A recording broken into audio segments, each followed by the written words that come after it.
અંકલેશ્વર શહેર અને આસપાસના વિસ્તારમાં સતત ધોધમાર વરસાદને પગલે જળબંબાકાર જેવી સ્થિતિ સર્જાઈ છે। માત્ર 10 કલાકમાં અંદાજિત 6 ઇંચ વરસાદ વરસતા શહેરના અનેક વિસ્તારોમાં પાણી ગરકાવ થઈ ગયા હતા।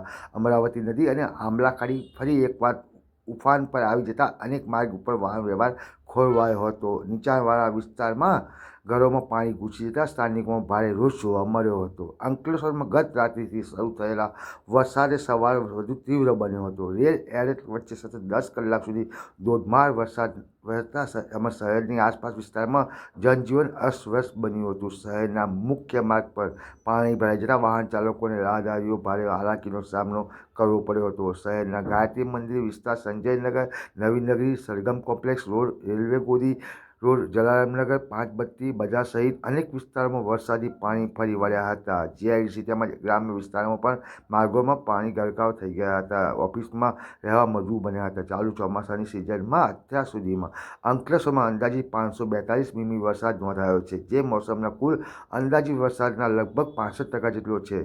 માત્ર 2 જ વરસાદી રાઉન્ડમાં આટલો વરસાદ નોંધાતા ચોમાસાની તીવ્રતા સ્પષ્ટપણે જોવા મળી રહી છે।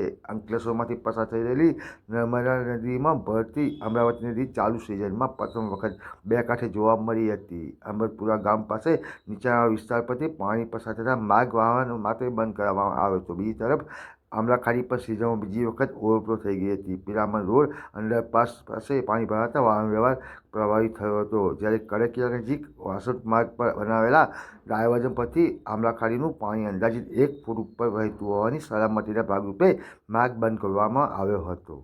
પાલિકાના વોર્ડ નંબર 4 હેઠળ આવેલ સંજયનગર વિસ્તારમાં ચાલુ વર્ષે પ્રથમ વરસાદી પાણી ઘરોમાં ઘૂસી ગયા હતા। ઘરવખરી, ફર્નિચર અને અન્ય સામાન પાણીમાં પલળી જતા સ્થાનિકોમાં ભારે નુકસાન વેઠવું પડ્યું હતું। છેલ્લા 2 દાયકાથી વિસ્તારની પાણી ભરવાની સમસ્યાનો કાયમી ઉકેલ નથી આવતો। સ્થાનિકો તંત્ર સામે ભારે રોષ જોવા મળ્યો હતો। ધોધમાર વરસાદ વચ્ચે તંત્ર દ્વારા પરિસ્થિતિ પર સતત નજર રાખવામાં આવી રહી છે। હવામાન વિભાગની આગાહીને ધ્યાનમાં રાખી નદી નાળા કિનારે રહેતા લોકોને સાવચેત રહેવા તેમજ જરૂરી ન હોય ત્યાં સુધી ઘરની બહાર ન નીકળવા અપીલ કરવામાં આવી રહી છે। આજે વોર્ડ નંબર 4 અંકલેશ્વર સંજયનગર, જે અંકલેશ્વરનું દિલ ગણાય, આજે એના અંદર વરસાદી પાણી ભરાઈ જતા અહીંના ઘણા બધા ઘરોના અંદર પાણી ભરાઈ ગયું। અને જે પાણી ભરાયનું મેઇન કારણ અહીંના જે સભ્યો ચૂંટાયા હતા, જેમનું નામ વિશાલભાઈ ચૌહાણ છે, ધર્મેશભાઈ ચાવડા છે, એ અહીંયા આવ્યા અને એ અંકલેશ્વર નગરપાલિકાના પાણીના પ્રમુખ ચેરમેન જે વિશાલભાઈ ચૌહાણ, જેમને આટલો મોટો પદ આપ્યો છે, એ લોકો પોતાના ઘરોમાં પાણી ભરાઈ દીધું। એ લોકો એટલી ફાસ્ટ ગાડી લઈને આવ્યા અને ગાડી લઈને આવ્યા ને બંને અમને તો એવું લાગતા હતા કે કદાચ ડ્રિંક કરેલા માણસો હોઈ શકે।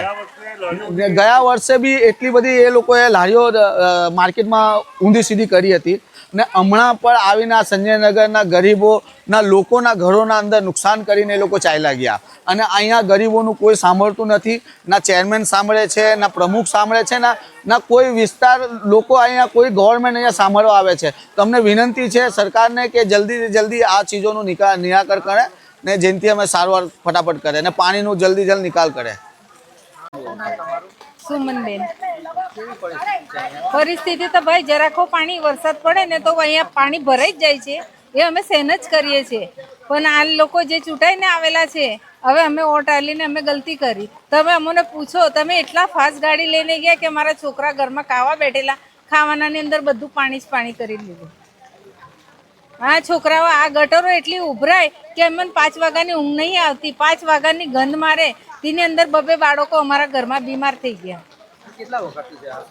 આ સમસ્યા તો કેટલા 5-6 વર્ષ થઈ ગયા।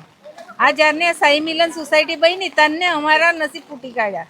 એ લોકો શાંતિથી રહે ને આ ગાડીવાળા એટલા ગાડી ફાસ્ટ લઈને ગયા હતી। અમે સહન જ કરીએ છીએ, પણ કમસે કમ તમે અમારા એ બન્યા તો, હા કોઈ નહીં આવ્યું હજુ।